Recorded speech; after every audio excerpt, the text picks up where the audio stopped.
Թերևս սկսենք հենց թվերից, բազմիցս բարձրաձայնվում է 23 թիվը, որը պայմանավորված է այն հանգամանքով, որ ադրբեջանական կողմը պաշտոնապես հաստատում է 23 հայերի Ադրբեջանում անազատության մեջ գտնվելու հանգամանքը, այսինքն նրանց որպիսությունը հայտնի է եւ ավելին Կարմիր խաչի գործունեության շնորհիվ նաեւ տեսակցություններ են տեղի ունեցել այս անձանց հետ, ուստի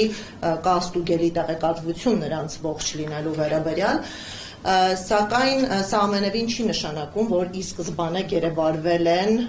եւ դեռևս Ադրբեջանում պահվում են բացառապես 23 հայեր, ցավոք եղել են այնպիսի զարգացումներ, որոնք բացահայտում են պատերազմական հանցագործություն, մասնավորապես գերիների սպանություններ, ընդ որում այնպիսի դրվագներով, երբ արդեն գնդակահարված գերու մարմինը հանձնվել է հայկական կողմին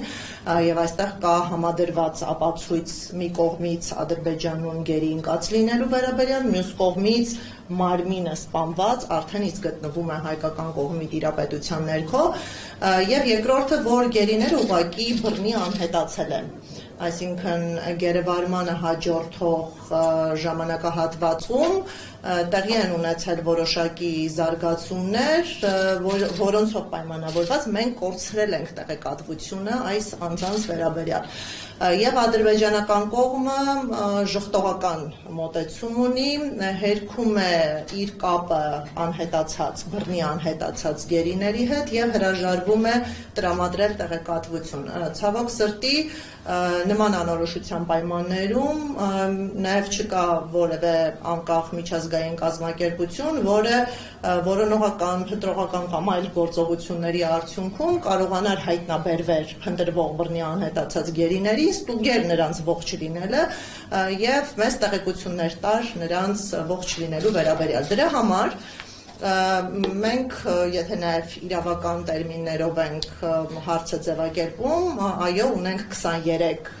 գերիներ, որոնք գտնվում են Ադրբեջանում եւ ունենք մի քանի տասնյակ բռնի անհետացման ենթարկված գերիներ, բազմիցս խոսվում է 80 անձի մասին, դա ըստ էության իրավապաշտպանների փաստահավաք գործունեության ընթացքում հաստատված դեպքերն են, ընդ որում սա երբեք չի կարող որակվել որպես սպառիչ թվաքանակ, առնվազն 80 դեպքի մասին իրավապաշտպանները փաստեր են ներկայացնում եւ հանրությանը տեղեկացնում են, բայց փաստացիորեն այդ թվերը կարող են շատ ավելին լինել։ Եվ այո, 23 գերիների մեջ մենք ունենք Արցախի ղեկավարությունը 8 անձ, նաև նշեմ, որ 23-ի մեջ ներառնված են 5 գերիներ, որոնց դեպքերը տեղի են ունեցել 2020 թվականին, այսինքն ֆիքսենք, որ Ադրբեջանը այս պահին ապօրինաբար անազատության մեջ պահում է, ինչպես 2020 թվականի 44-օրյա պատերազմում գերի ընկածներին, այնպես էլ 2023 թվականի զարգացումների հետևանքով գերեվարված, ձերբակալված, կալանավորված հայերին։ Եթե դեռևս ժամանակային հնարավորություն կա, կարող եմ անդրադարձ կատարել այո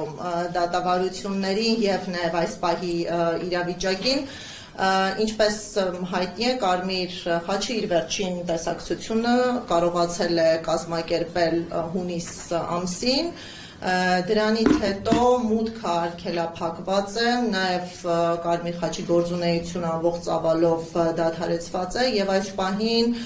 չկա որևէ չեզոք միջազգային անկախ կազմակերպություն, որը կարողանա այցելել հայերին եւ անմիջական դիտարկումների միջոցով պարզել նրանց իրական դրությունը, ինչպիսի տեղեկատվություն էր, որ մենք ստանանք,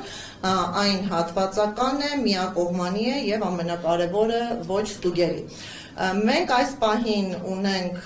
անկեղծ ասած տեղեկատվություն, որ